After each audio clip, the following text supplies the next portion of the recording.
Hello, ladies and gentlemen, boys and girls, and children of all ages. Welcome in to the only sports talk show that really matters right here on IUP-TV. It's the Big Hit. So happy you're along for the ride, and we have a tremendous show. We're going to begin dissecting the world of college basketball as the conference tournaments are beginning. Our analysts will take you in depth, conference by conference, giving you their predictions, who needs to make the biggest impression, and then, of course, we'll look forward to the March Madness NCAA tournament that is going to be happening soon. And then we'll send it to the Rapid Fire hosted by my main man, Shaun P. McCarthy. A plethora of sports questions ranging from NHL to soccer, NFL, and a lot more. A limited time to answer those questions. Should be a lot of fun there. And then the NBA. The biggest surprises and disappointments to this point in the season, about halfway through. And then who should go #1 overall as the draft is approaching.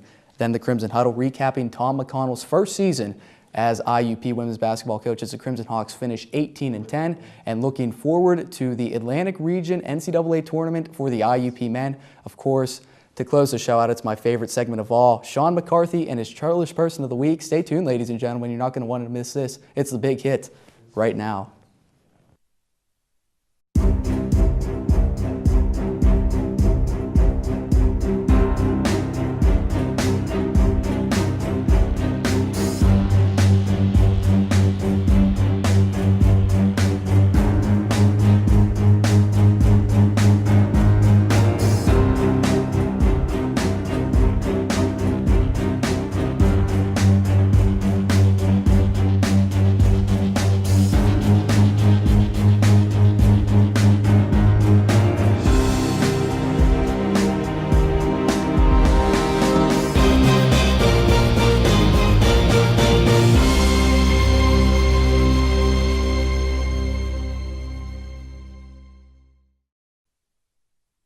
And welcome into the show, ladies and gentlemen. It's the Big Hit right here on IUP-TV. Thank you so much for joining us, guys. We're going to start with some Division I college basketball. And gentlemen, get comfortable. We've got a lot to discuss as Vaughn Dalzell and the Birdman, Kyle Condor, join us here on the set. Guys, conference tournaments beginning this week. One of the best times of year as college basketball really reaches its pinnacle. We're going to start jumping right in with the American Athletic Conference, which should be one of the best tournaments of all. A lot of teams locked to be into the NCAA tournament. The #1 seed was actually decided by a coin flip, and the winner of that coin flip was Cincinnati. There's going to be a lot of teams, as I said, getting into this tournament. With the balance in this conference, who was truly the best team in the American Athletic? Yeah, I don't know. It's pretty tough to say because there's so much balance in this conference between Louisville, UConn, Memphis, SMU, and Cincy. But I like Louisville a lot. I like Russ Smith and Luke Hancock, Montrezl Harrell. These guys are all proven from last year's team that they can play with the best.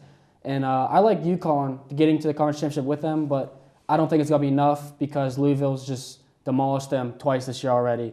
But I definitely like Louisville, the Cardinals, to take this conference. Yeah, Vaughn, I like Louisville as well. They did win the national championship last year, so I can't argue with that. But I'm going to have to go with UConn as my top team in this conference. You know, they're built around seniors. They have Shabazz Napier, who's arguably the best player in that conference, probably right behind Sean Kilpatrick. He averages 18 points, 6 rebounds, and 5 assists per game.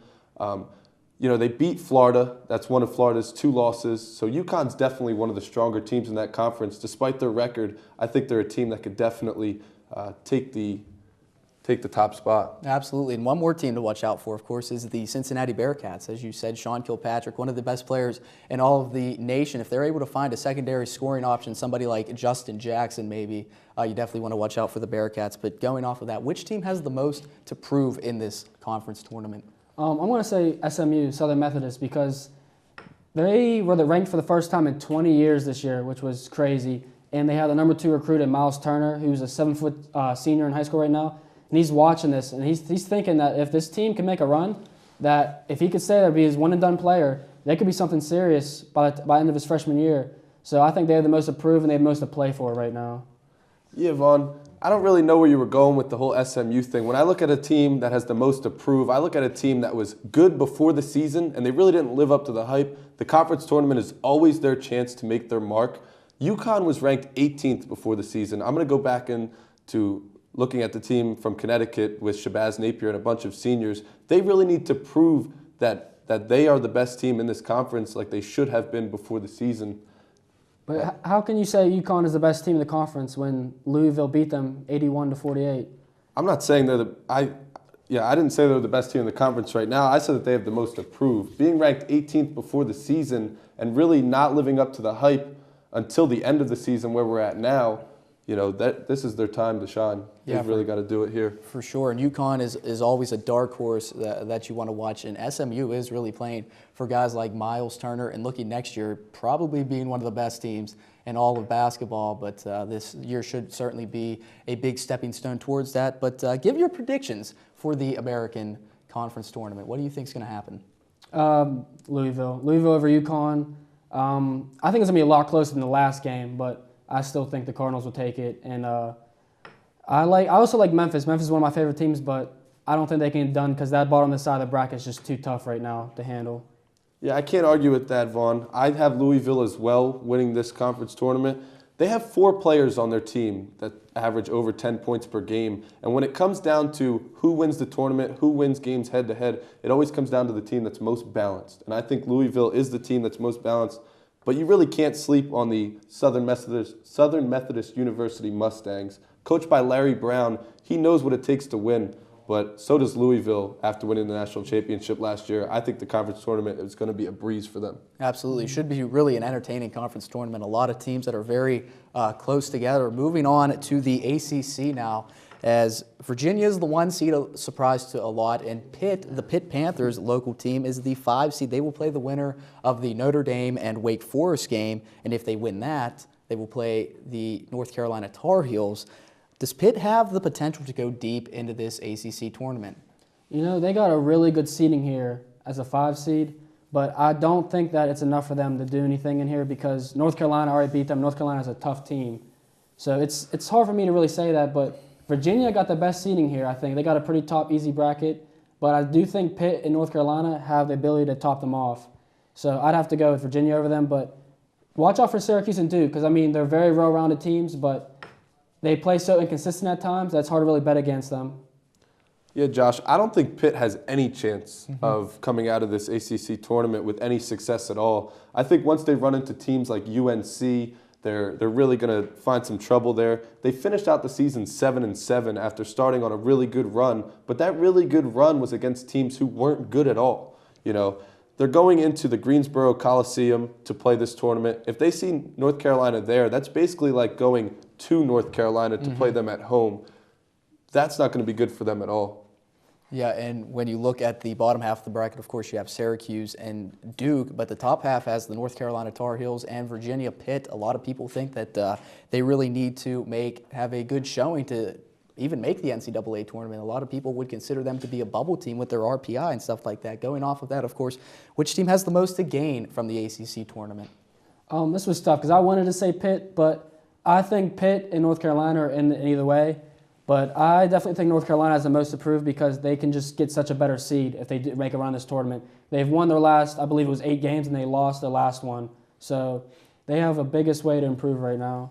Vaughn, I can't argue with that. UNC is a team that started off very slow, and now they're kind of back where they should be or where people thought they'd be at the beginning of the season. But I'm going to have to go with NC State on this one. They're right on the bubble at 19-12 overall. They have what it takes to make the tournament. The talent in T.J. Warren, who just was named ACC Player of the Year, he leads the ACC at 24.8 points per game.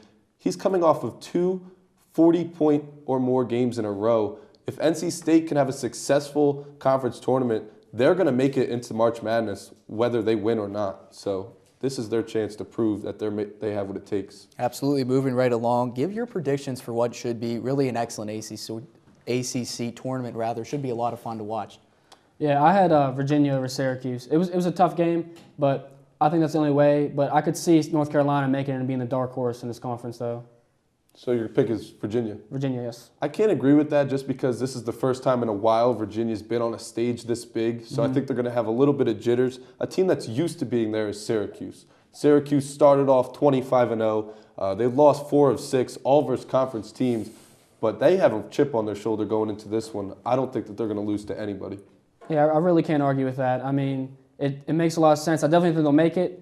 but it's hard for me to say if they'll win it or not because of the way they've been playing lately. Yeah, absolutely. And I think we have another pending Syracuse and Duke matchup coming in this ACC tournament, which should really be a lot of fun. But moving on to the Big 12 here, right, in alphabetical order. I see what you did, Dan. Kansas has the #1 seed in the Big 12 tournament without Joel Embiid there.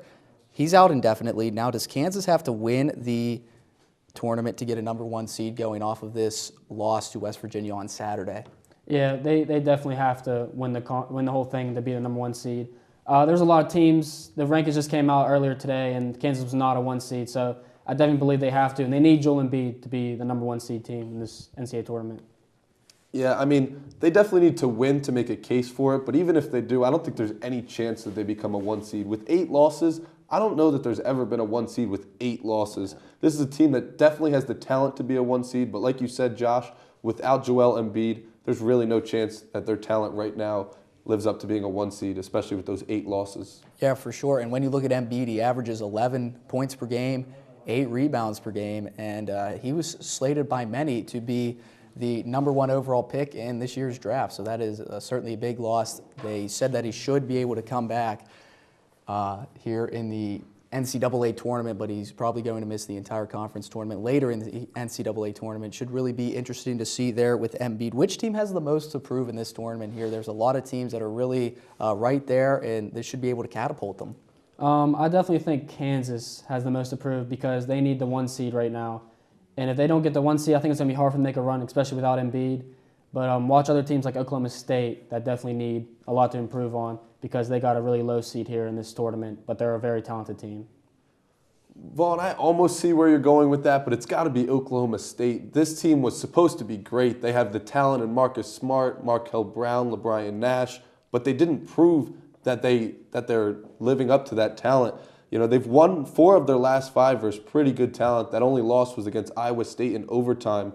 If they can have a good tournament and head into March Madness with a possible Big 12 championship title on their resume, then they're definitely a scary team to look at. Yeah, certainly, and at least for me, I thought Oklahoma State was going to be very good, arguably one of the best players in the country before the season, a preseason Wooden Award finalist in Marcus Smart.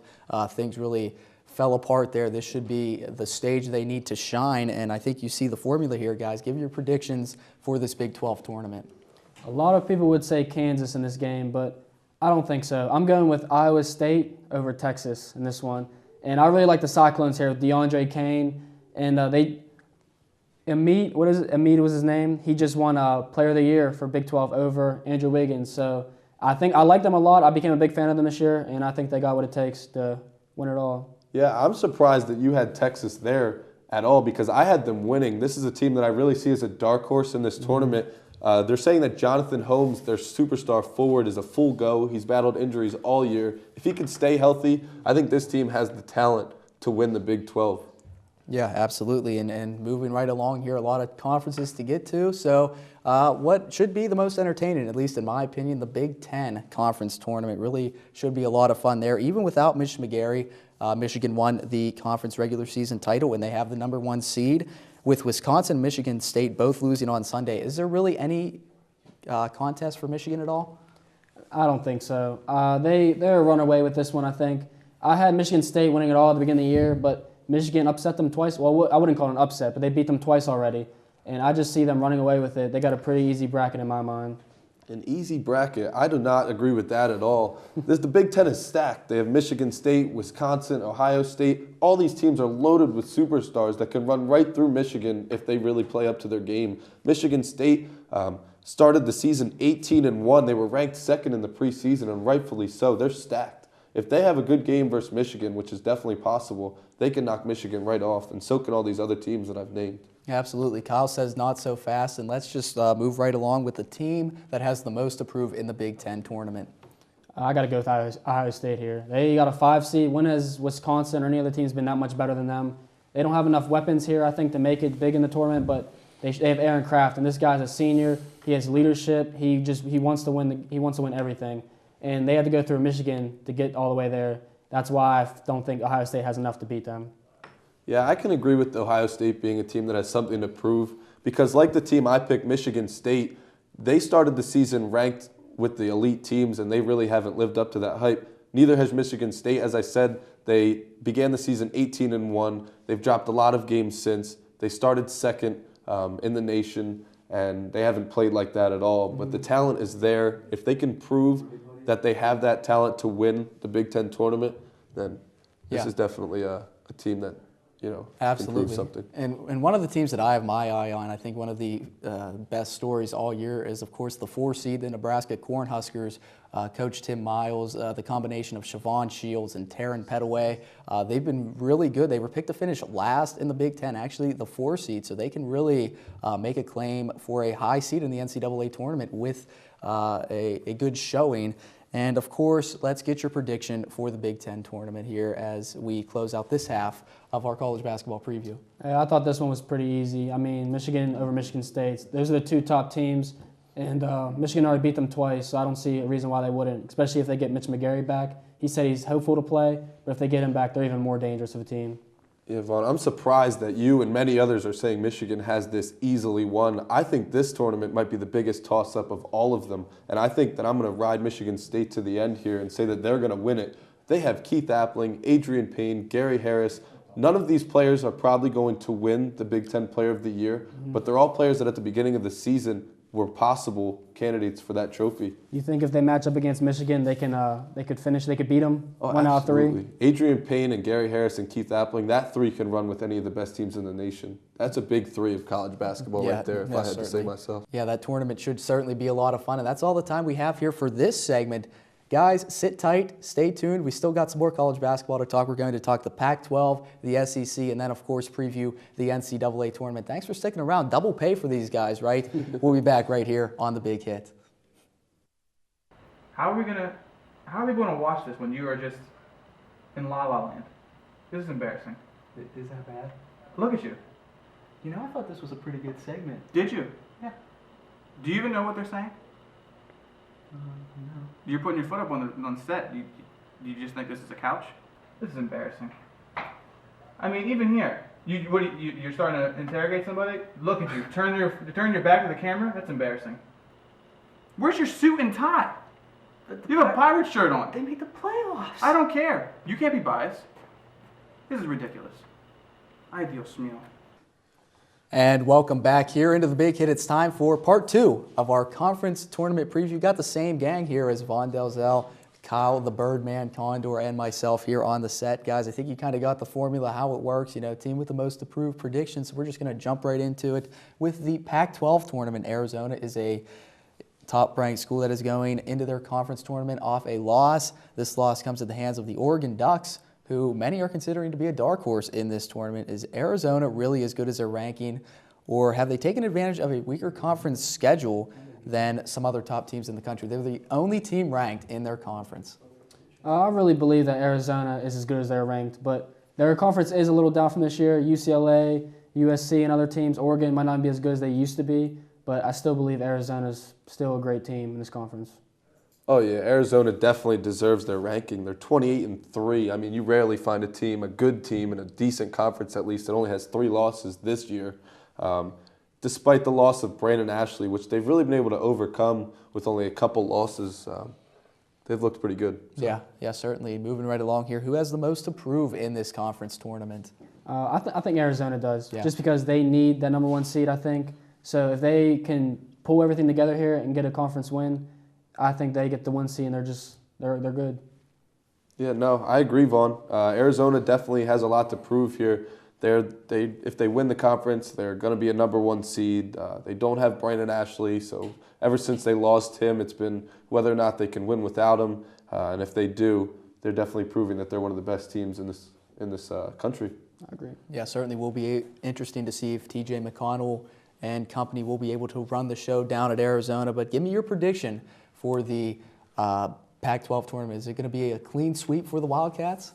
I know we're talking a lot about Arizona here, but I think they go down here. I think Oregon pulls off the upset. They get all the way through. I know Kyle doesn't like the pick. We talked about it, but it's pure dejection. I like the Ducks here, man. I really do. They got 7 wins in a row. They beat UCLA, Arizona, and Arizona State all in a row. I mean, it's hard to go against them right now. They're on a run. I'm going to go back to the saying, you never give a good shooter a second chance. They're giving Arizona a second chance if they play them. And with the good coaching that they have, the talent that they have is obvious. They're not going to lose if they see Oregon again. They're going to have to go through much more difficult competition and teams like UCLA. But there are no other ranked teams in this conference. Arizona's really good. They have a couple bad marks on their schedule this year, a couple bad losses. But I think they should be all right. They're going to win this one. Yeah, certainly. Moving down the list to the final team, at least in the alphabet-wise, that is the SEC tournament, as Florida comes into the tournament as the #1 team in the country. But do you really think they should be a #1 seed in the NCAA tournament? For sure, without a doubt. The Gators are just so good that only Wichita State you can say deserves a #1 seed right now. Casey Prather and Patrick Hill and company are just dominant. I think it's just clear that they're going to be, even if they don't win their conference tournament, I think they should still be the 1 seed. Yeah, no, I definitely agree. They're 29-2. Like I said about Arizona, they only have 3 losses. Well, Florida only has 2. That's one of the very few power conference teams that only has 2 losses and actually is the only one. They're on a 23-game win streak right now, too. There's something to be said there. They definitely deserve to be #1 overall going into the NCAA tournament. Yeah, absolutely. Same formula applies here. Who has the most to prove in the SEC tournament? I think it's Kentucky here. They've been real inconsistent all year. They have all the pieces to be a great team, but they just don't put it together. So I feel like they need to make a statement here to get a good seed in this tournament, to face some weaker teams to make a run. Yeah, I agree, Vaughn. Kentucky was put together kind of like the Fab Five of Michigan back then. They're all freshmen, superstar freshmen at that, or at least what we thought would be superstar freshmen. This team was ranked #1 in the preseason poll, and now they have 9 losses. I was discussing with some of the crew here. I thought they were going undefeated before the season started. 9 losses is not good, but if they can win this SEC tournament or at least get deep into it, that's definitely going to be a good mark on their record going into the tournament. Certainly could be the spark that they really need to make a big-time run. A lot of talent there in Kentucky. But finally, let's get your prediction for the SEC tournament. I do like the Wildcats making it, but I don't like them winning it. I like the Florida Gators. They don't have a conference loss. There's no reason to bet against them. I think this one's pretty easy. Yeah, no, it's definitely Florida. They're the only team in one of these power conferences that's undefeated, 18-0 in conference. Just to expand on that a little bit, they beat Kentucky both times by double digits.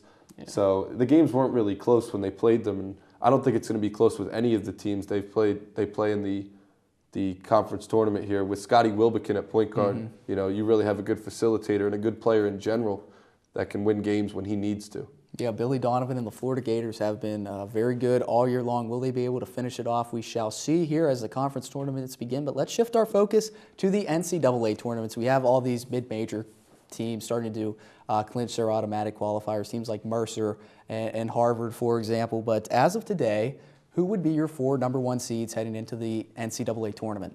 Well, without a doubt, you got to go with Florida and Wichita State here because they're undoubtedly the 2 best teams so far.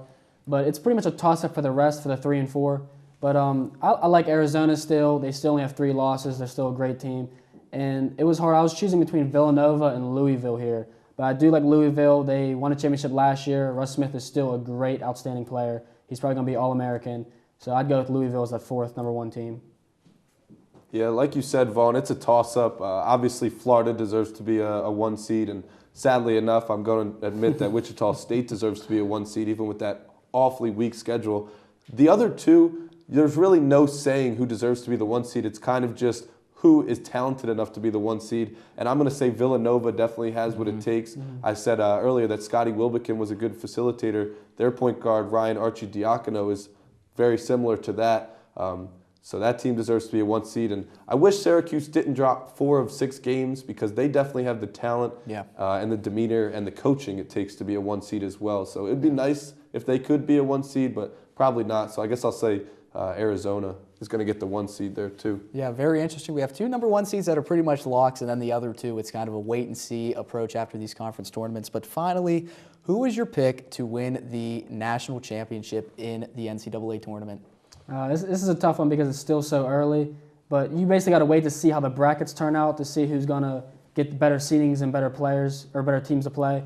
But, obviously the favorites are Florida and Wichita State here, so I'd have to go with Florida as of now, but there's so many dark horse teams like Michigan State even, and you have to go with Louisville too, I think, and maybe even Creighton. You could say Doug McDermott is lights out, probably going to win Player of the Year. So it's hard to say right now, but I'd go with the Gators as a safe pick.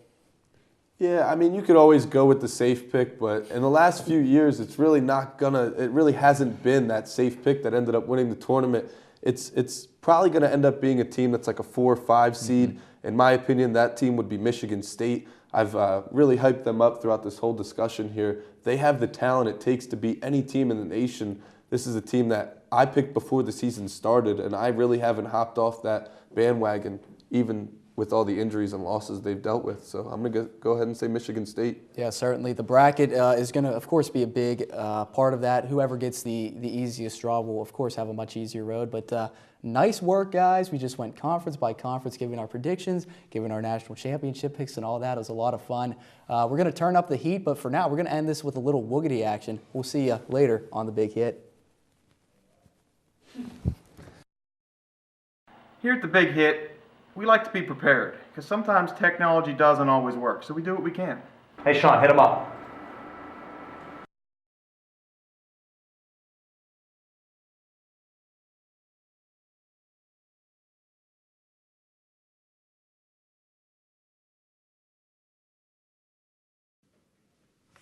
This just in, Tim Tebow just got inducted to the Hall of Fame. That's not right. Hello world and welcome back to The Big Hit. I am joined here with Will and Kelsey, and we call this segment right here Rapid Fire, and how this works is, guys, these guys are going to have 15 seconds each to answer the questions. At the end of those 15 seconds, you'll hear this sound, and that means their time is up. All thoughts will cease to exist, all right? So guys, hope you're ready, because question number 1, we're going to talk a little bit of hockey. With the NHL trade deadline now in the past, which team has the biggest winner and which team is the biggest loser at the trade deadline? I would definitely have to say that the winner for me would be the New York Rangers. They have avoided overpaying Ryan Callahan. He was calling for a lot of money, and they ended up signing Dan Girardi, and that will help them for their playoff hopes. And so that will be a winner for me. That would be a giant winner for me. Okay. Winner for me as well, I would say New York Rangers, just because of Martin St. Louis, who they picked up. He won the Art Ross Award last year, as well as he is also an elite player. And since the playoffs are coming up, he should be able to help them throughout the long run. All right, guys, now you gave me the winner. How about let's look to the losers. Who was the losers in this NHL trade deadline? One of the losers for me would have to be New York's other team, the New York Islanders. They let go of Matt Molson. He had great chemistry with the team. He had a strong friendship with the center, John Tavares. And they shipped him off to Buffalo. And they got Thomas Vanek. And they also lost his first round and a second rounder, which could be very valuable to them in the pick. And that trade ended up giving the Islanders a weak return because Vanek went to Montreal. Oh, sorry, time's up. That's a very good answer there. Kelsey? I think the Lightning were the loser of the trade deadline just because they got rid of Martin St. Louis and they gave him to the New York Rangers. And since they gave him to them, they are in the same division as them, and they have a chance of catching them in the division and within points. So I think they should have moved him to somebody else than to somebody who's in the same division as them. All right, good, pretty answer from there. Now we'll go to number 3, talk a little baseball. In the MLB, Irvin Santana dropped his demands down to a 1-year contract in order to get into camp somewhere. Which team is the biggest need for Santana's service, and should they offer him a contract? I have to go with the Toronto Blue Jays. They are in the AL East, and we all know that New York Yankees, Boston Red Sox, they're big money spenders. And you also have the Tampa Bay Rays, which they have up and down years, and this year could be up for them. Also, Santana going to the Blue Jays will add stability to an already dynamic rotation. R.A. Dickey, Brandon Morrow, Mark Burley, and that could help them really compete in the AL East this year. All right. Kelsey? I agree with Will with the Blue Jays. Again, their rotation is very deep with R.A. Dickey and Mark Burley, but they also gave up the second most earned runs last year. And Irvin Santana, he will be able to solidify that rotation and add to their total roster. All right, pretty good. Let's talk a little bit of soccer now. In the Bundesliga this weekend, we had a bit of an odd incident Warner Brennan's Aaron Hunt went down in the box rather easily, and the referee have given him a penalty. Now this would have led to a penalty shot, but Hunt apparently couldn't live with the guilt on his conscience and went to the ref and told him that he wasn't fouled and he just tripped over himself, and the ref reversed the call, oddly enough, and he gave the goal kick instead of a penalty kick. Was Hunt's act of sportsmanship a good move, and should the coach stick with him at the end or bench him for the rest of the year? Because he pretty much cost him a goal. We always teach our kids back home where I coach, sportsmanship is key, and after reviewing the play and seeing the time and situation, they were up 2-0. There was I would say about 20 minutes left in the match. I believe that it was a good move, that the coach shouldn't be too mad at him, his players shouldn't be mad at him. I really believe that the sportsmanship that he showed should be saw around all the leagues and throughout sports. Oh, sorry, time's up. Gonna have to cut you off there. Kelsey, go ahead. I think it was a good play because after watching the play, I was able to see that he tripped over the grass. So the get caught up with the play and the rules. I don't think he should have given away and stuff. Earlier in the game, there was an incident where the player kicked the ball out and the ref thought he didn't, and he showed good sportsmanship. So he was able to continue with the good sportsmanship. So the moral is that good sportsmanship eventually pays off in the long run. That's what we're trying to see throughout sports this year and this time of year. All right, guys, a little NCAA basketball now. The 15 finalists for college basketball's Player of the Year, and the obvious front-runner to win an award is Creighton's Doug McDermott. Do any other of the 14 finalists have a chance to steal the winning award from Dougie McBuckets, or do you see it as him pretty much locked it up already? There's only one answer to this question, and that is no. Doug McDermott has been playing out of his mind for the past 3 years, not only his senior year, but he has been putting up big numbers versus big-time talent. And what people might have thought the Big East would be down when a lot of teams had left for different conferences, but the Big East has actually shown that they can still hold strong. So for him to play still that big coming to a new conference this year, I don't think anybody will catch him. Oh, right at the buzzer. Good job. Perfect timing. Kelsey? Right. Doug McDermott, I think he is going to be the Player of the Year. But Jabari Parker, with Duke, if Duke gets a #1 seed, Jabari Parker's averaging 19 and 9. He will be a close second, but Doug McDermott just became top 10 in scoring all time. I think this is his year to win the National Player of the Year. So we have a report. Doug McDermott it is then. With the NFL free agency underway, who is the biggest prize of this year's free agency market, and who should take a run at him? I believe it's Jimmy Graham. He has been Drew Brees' security blanket since he entered the league in 2010. He has accounted for 301 receptions, 3,800 yards. His average per catch is 12.8 yards a game, 41 touchdowns, including 16 last year. I believe that the New England Patriots should take a run at him only because of Rob Gronkowski's injury history. And so I think that would be a smart move, and he would help Tom Brady maybe elongate his career a little bit, giving him a security. Oh, sorry I have to cut you off there. I like the answer, though. Kelsey? Darrelle Revis, recently he is either going to be traded or be cut by tomorrow. I think a good team out there will be the 49ers. They just recently released Carlos Rogers today, and if they are able to acquire Darrelle Revis, I think that's solidify their secondary and make them even more a threat to the Seahawks. All right, we got Jimmy Graham and Darrelle Revis, corner and tight end. Very big prospects looking up here in the free agency. All right, last question, guys. 75% of the way through the NBA season, who is the deserving recipient of the MVP award this NBA season? Usually, of course, it would go to LeBron James, but that is not the case this year. Kevin Durant has been playing on another level this year. He has showed through and throughout his NBA career that he can score at will, but especially this year when Russell Westbrook went down and they had let go of Kevin Martin, and he really had stepped up and become a leader and a face of the league. So I believe that he will win the MVP this year only because of what he has done with what he has. All right, Kevin Durant, what do you have to say about that? I also agree with him with Kevin Durant just because of them losing Westbrook and them being the top of the West right now. He is clear favorites. He having career highs in rebounds and assists, and also he is the main reason why the Thunder are where they at because of the Westbrook loss. But they have to continue their winning ways. If not, then I think Blake Griffin has a chance, and even Bron has a chance to take the MVP if they continue to lose. All right, so agreements and Kevin Durant. We're going to talk a little bit more of NBA. We're going to kick it back to Josh Hill. You guys stay tuned.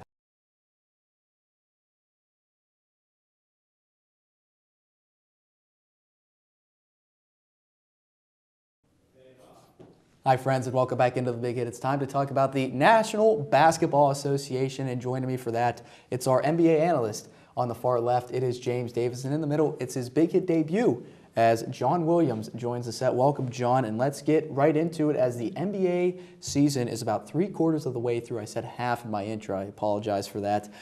And teams are starting to get prepped for that playoff push with only a couple games left. Which team in each conference that is currently out of the playoffs can find them, or currently in the playoffs will find themselves out of the playoffs before it's all said and done?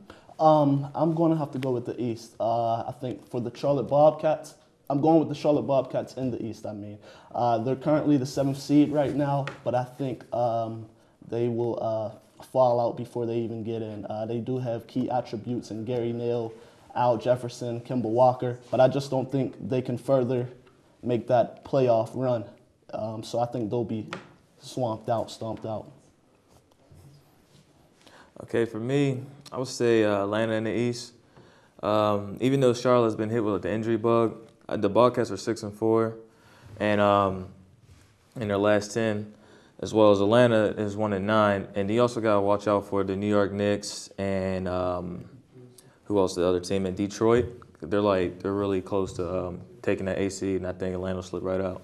And for the West, I'm going to have to go with Dallas. I think they're not that same Dallas team, actually. I think they sorely diminished. So I just don't think they have that same Dallas traditional feel that we're used to seeing over the years. So I think they sorely diminished. So I'm going with Dallas. Okay. I would say for the West, I would go with Memphis. They're tied with Phoenix with the same record in last place in the eighth seed. But Phoenix has a weaker schedule than the Grizzlies, you know. Phoenix has 9 games against teams that are like sub 500, and Memphis with only 7. So I think that Memphis will, after a while, will lose their spot in the playoffs, and they'll be gone. Yeah, certainly should be a lot of shifting in the standings. Got a little ahead of myself, and I wanted to ask this question now. Which team that is currently out of the playoffs is going to claw their way back in before the season ends? For me, I'm going to have to go with the Timberwolves. I think the Timberwolves, right now, they're 4th in scoring, 8th in assists, I think 9th in rebounds, but they just play as a cohesive unit. Kevin Love arguably is playing his best season of basketball, if you ask me. Right now, he's averaging 26 points, rebounds. He's top 5 amongst scoring leaders, and that's real good. Ricky Rubio is number 1 in steals. So I think they just play as a cohesive unit and just play together. So I'm going to have to go with Timberwolves. Say in the West, James, I would go with Phoenix because with their weak schedule and the Grizzlies with a tougher one, I believe the Phoenix will slide into the A spot, and then the Memphis Grizzlies will fall right out. So, that's what I'll go with the West. Okay, and moving right along here, which team which moment has been the biggest surprise in the NBA to this point? I think the Phoenix Suns. Last year, this was a team that was, 25-57. Now they're 36-27. So Plumlee, everyone's just looking good, and I don't think we expect that from a season ago. So I'm going to have to go with the Phoenix Suns as being a big surprise. I would say my biggest surprise would be the Toronto Raptors. They're the number 3 seed in the Eastern Conference right now, and this is after Rudy Gay left. And since the All-Star break, they're 7-2, and DeMar DeRozan and Kyle Lowry just been amazing right now. They've been on fire. They're not missing shots. They're knocking everything down, and it doesn't seem like nothing's going to slow down anytime soon. Yeah, and James, I really think Phoenix has been one of the biggest surprises. I like that pick. Marcel Dragic, one of my favorite players in the league here. And switching sides here, what has been the biggest disappointment in the NBA now that we're about 3/4 of the way through? I'm going to have to say the New York Knicks. Last season, they were 54-28 last season, and this season it's just like a disaster. They got the same coach, they have the same coach, they have the same players, and it's just what's going on? I think it's a whole bunch of distractions on and off the court that they don't need that's causing a whole bunch of ruckus on that court, and the team chemistry is lacking. So New York Knicks is a huge disappointment. I would say for me would be the Lakers. You know, they've been riddled with injuries. Kobe's been gone. Steve Nash he's gone as well. They're the last team in the Western Conference, and then you have they had like 3 streaks of 6 straight losses. So it's like they've just been losing, then losing, then losing, then losing.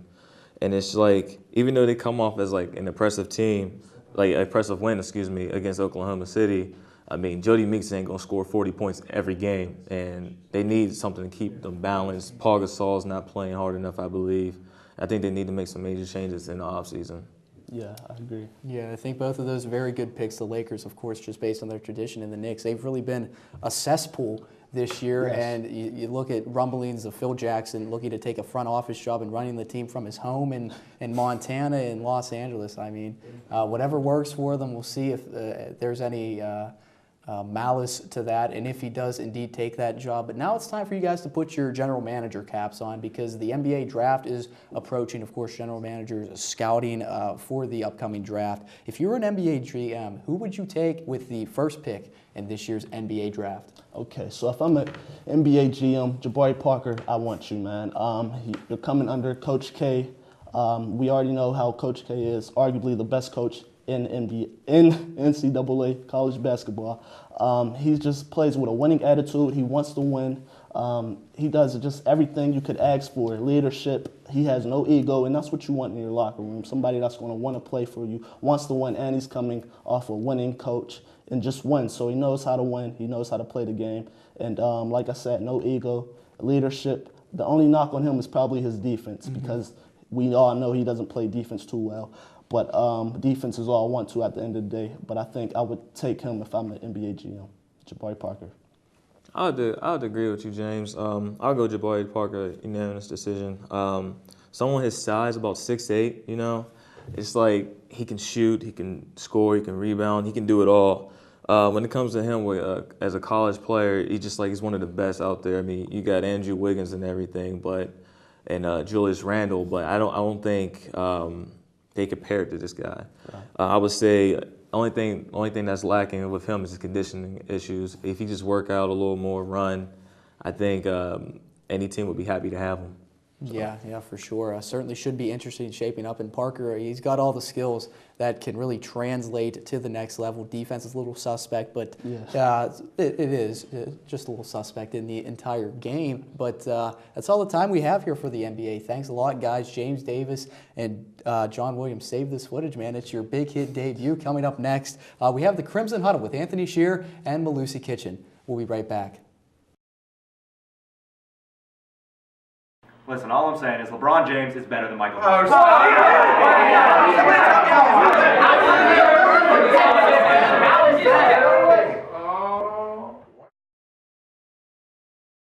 Why did everybody get so quiet?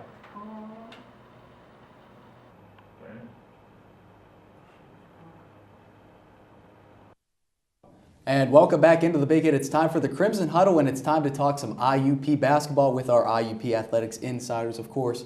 From the radio side, 90.1, it's Malusi Kitchen. And from the Crimson Hawk Sports Network, Anthony Shearer. Guys, it's tournament time here in the NCAA Division II realm, and let's begin with the IUP Crimson Hawks women who did not make the NCAA tournament this year. They concluded their season in the PSAC tournament with a loss to the Edinburgh Fighting Scots, 18-10 on the year in Coach McConnell's first season.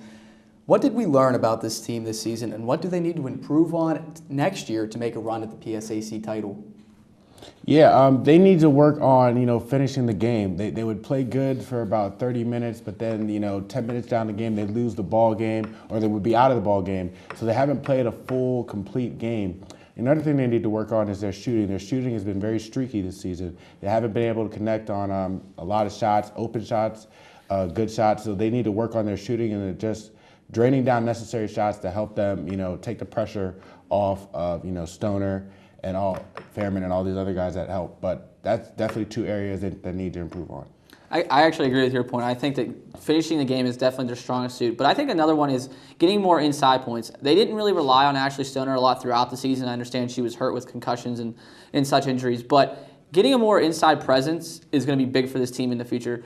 Ashley Stoner's a senior next year. I think they need to develop her a little bit better. They rely too much on this outside shooting of Stamp and Fairman and Matthew to really carry this team. And I think if they develop Ashley Stoner's inside game a little bit more and let her really control the inside and then kick it out to open players, I think the overall team effort will continue to be successful. I kind of give Coach McConnell a little bit of a failure this year. He had a very good team coming back. Didn't really lose that much and a lot of experience. And I think not at least making a far run in the PSAC or even making the NCAA tournament could be seen as a little bit of a failure. Yeah, certainly a disappointment for what IUP is accustomed to. Very high expectations here. Coach McConnell will have pretty much everyone back next year, though, with the exception of a couple players, see what he's going to be able to do. Recruiting-wise, next year's really should be a pivotal year for IUP women's basketball. Looking forward to it, but shifting our focus to the men's side, they concluded their season with a loss to the Mercyhurst Lakers in the PSAC tournament, was able to gain the 3rd seed in the Atlantic Regional tournament here as the NCAA March Madness begins. What can we really expect out of the men this year in the NCAA tournament as they open up against Westchester? I mean, it's really up in the air. They need to find a way to play. They need to play full games completely. I mean, what we saw against Mercyhurst was just, in the second half, was just atrocious. They couldn't, turnovers, silly fouls. It's just they lost their focus.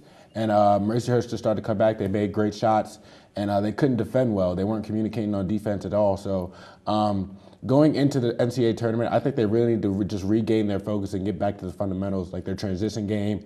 They don't need to, you just slow down the pace a little bit at some times. I think they were the transition game wasn't there. That's when I think they're their best because they can get the steals and then turn defense into easy points. So I definitely think they can make a good run, but they have to play complete games every time they play. Their shots have to fall, and that's the biggest thing for this team. Their shots have to start falling because if they're going to make a run in this tournament, what we see in the regular season when they took care of business against teams like Cal on the road, their shots were falling. But when you mentioned Mercyhurst, there was a long stretch in the second half where neither team scored because both teams are very good defensively.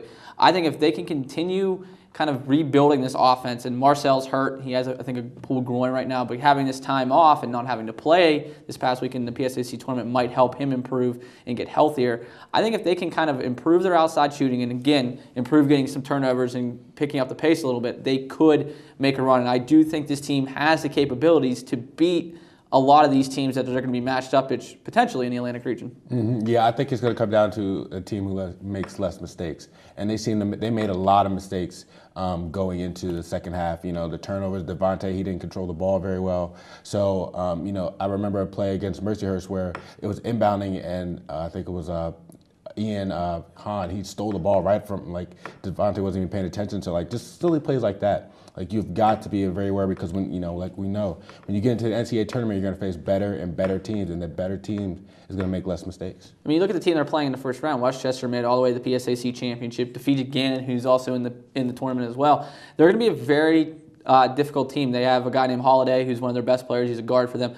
He's one of their best scorers. The perimeter defense between Kada and the rest of these guys needs to be better than what it was because they let a lot of outside shots go in the last game against Mercyhurst. They need to improve on the perimeter defense. I think they can get by both Westchester and West Liberty in this tournament. I think they match up physically with West Liberty. West Liberty is a jump shooting team, likes to shoot a lot of three-pointers. I think they can match up with a team like that and really beat this team. I think they can give anybody, when they're at their peak, a run that they have to play in this Atlantic region. Yeah, and one last point. I think when Marcel comes back, when he hits those outside shots, it makes him a very difficult team to contend to because his size and his ability to shoot is unmatched. And another thing, they were 2 of 11 in the game against Mercyhurst from behind the arc. That's not what we usually are accustomed to with IUP. They're usually a pretty good three-point shooting team. So I would expect that to be better as we get going here in the NCAA tournament.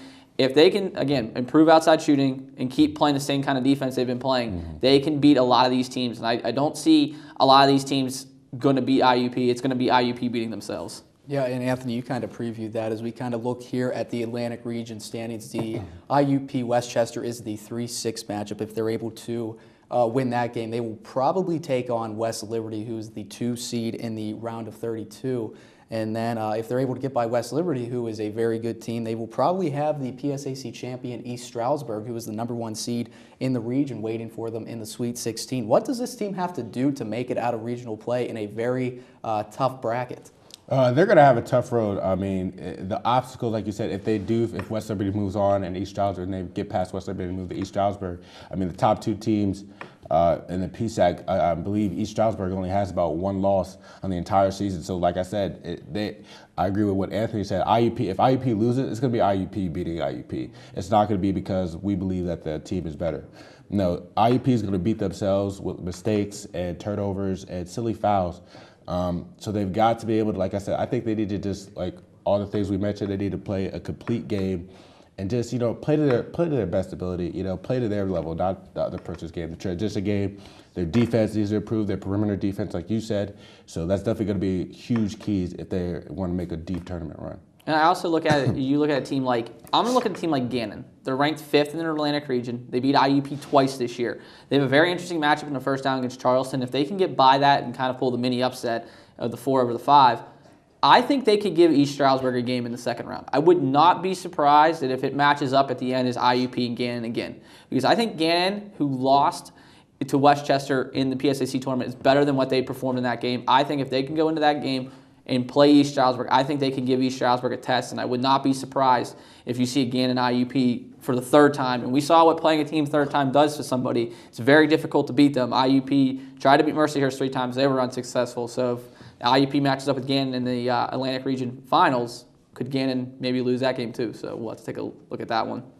Yeah, and I think we can definitely establish that there's not going to be any easy games for the Crimson Hawks, no matter who they're playing, whether West Liberty moves on, East Stroudsburg, whoever they're playing at this time of year. It's going to be a drag-them-out slugfest, and the Crimson Hawks have to make sure that they don't adjust to the way that teams play. They have to be able to set their game, get to their game, to kind of steal the Penguins hockey phrase, get to their game, do what they have to do. But off of that, which players on this team are going to be the biggest key for this team to make a deep run in the NCAA tournament?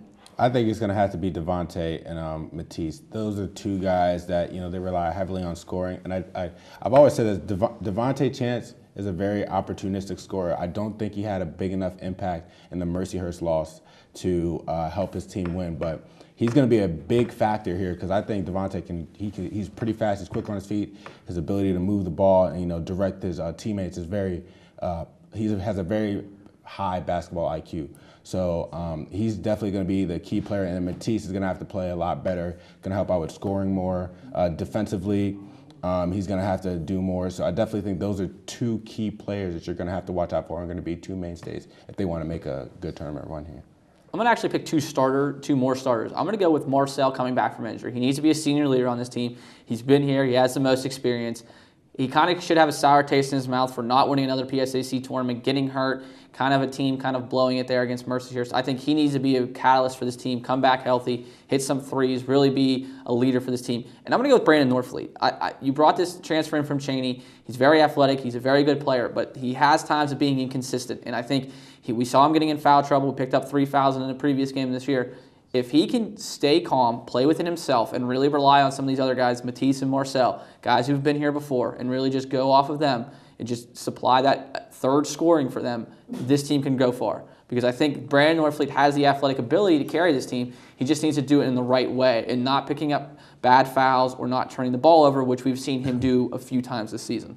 Absolutely. Brandon Norfleet was a guy that was a scoring machine for about a 3 or 4 game stretch for the IUP Crimson Hawks. If he's going to be able to chip in addition to Marcel getting healthy, Matisse, and all of these other guys like Devon Cottrell off the bench, if they're able to provide a spark, this IUP Crimson Hawks team is going to be very tough to beat. And we will have your coverage, of course, of the NCAA tournament on the Crimson Hawks Sports Network. I want to make sure you tune in for that. That's all the time we have here for the Crimson Huddle for Malusi Kitchen and Anthony Shear. Stay tuned because after the break, Shaun P. McCarthy hands out his Churlish Person of the Week in the 2-minute drill. We'll be back.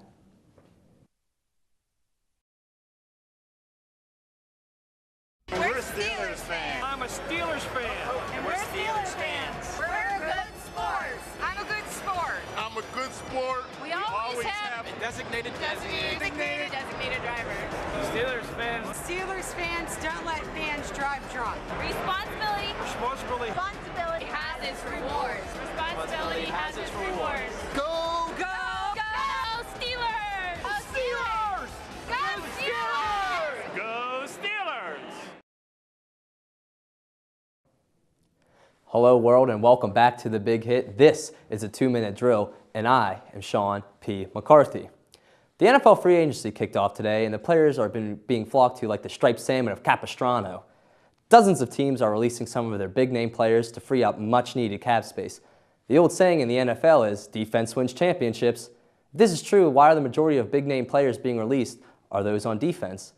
Some players expect to be changing uniforms this offseason include Jared Allen, DeMarcus Ware, Darrelle Revis, Aqib Talib, Jarvis Byrd, Lamar Woodley, and even Champ Bailey.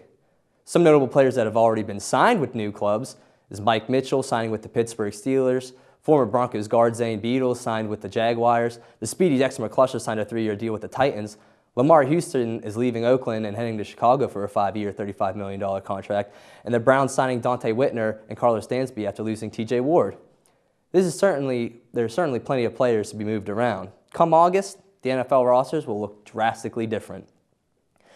NBA sources are saying that Phil Jackson is close to finalizing a deal that will put him in control of the New York Knicks front office. Phil hopes to drag the miserable Knicks out of the sewers of the NBA. With Phil coming to New York, perhaps Carmelo Anthony will be more inclined to stay. If Melo leaves, however, Phil Jackson just might be the Knicks' last hope because they're just bad. They're so bad, I don't even think Spike Lee attends the games anymore. In Monday night's game between the Dallas Stars and Columbus Blue Jackets, it took an ugly turn for the worse when Stars forward Rich Peverly collapsed on the bench after an apparent cardiac event. Play was immediately put to a halt and the game has been postponed. Peverly was diagnosed with an irregular heartbeat during training camp in the beginning of the season. Shortly after his collapse, Peverly was conscious and responding in the locker room, and he even wanted to get back on the ice. That just demonstrates how tough and passionate hockey players are. As for Rich, our thoughts and prayers wish him a full and speedy recovery. And once again, it's time for everyone's favorite award, the Churlish Player of the Week Award. This week's Churlish Player is Phoenix Suns forward P.J. Tucker for punching Blake Griffin, pow, right in the kisser, in Monday night's matchup against the LA Clippers. Despite Tucker's best right hook, it wasn't enough to stop Blake from scoring 37 points as the Clippers won 105-112. P.J. Tucker, you can't be taking a move out of the Cobra Kai Dojo playbook and go around wax on and wax off people during the game. You, sir, are churlish. Well, that's all the time we have for today here at the Big Hit family. For Director Danielle Eberly and producers Dan Wallace and Dimitri George, I'm Shaun P. McCarthy. Don't be churlish.